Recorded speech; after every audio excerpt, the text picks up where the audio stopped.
Asian news के तमाम Nadreen को मलिक खुर्शीद हसन का सलाम। विहाड़ी पुलिस सब इंस्पेक्टर अल्लादीता और कांस्टेबल जहांजेब खान का इंतकाल। नमाज जनाजा पुलिस लाइन्स विहाड़ी में सरकारी एजाज़ के साथ अदा कर दी गई। नमाज जनाजा में DPO विहाड़ी मोहम्मद ईसा खान समेत पुलिस अफसरान और शहरियों ने शिरकत की। DPO विहाड़ी ने इंचार्ज वेलफेयर को तमाम मराहत और वेलफेयर ग्रांट्स के केस को जल्द अज जल्द मुकम्मल करने की हिदायत कर दी।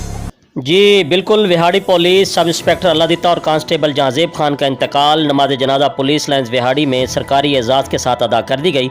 नमाज जनाजा में DPO विहाड़ी मोहम्मद ईसा खान समेत पुलिस अफसरान और शहरियों ने शिरकत की। DPO विहाड़ी ने इंचार्ज वेलफेयर को तमाम मराहत और वेलफेयर ग्रांट्स के केस जल्द अज जल्द मुकम्मल करने की हिदायत की। DPO विहाड़ी मोहम्मद ईसा खान मरहूमीन के वारसान से मिले और बच्चों के सर पर दस्ते शफ़क़त रखा।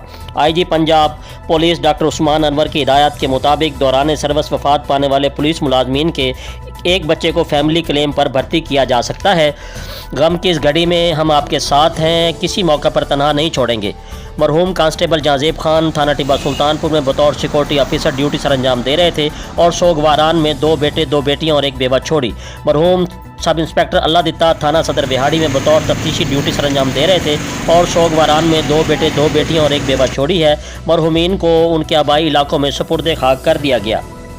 जी कैमरामैन टीम के साथ मोहम्मद शमून नज़ीर, एशियन न्यूज़ विहाड़ी। मज़ीद खबरों और अपडेट से बाखबर रहने के लिए देखते रहिए एशियन न्यूज़ HD।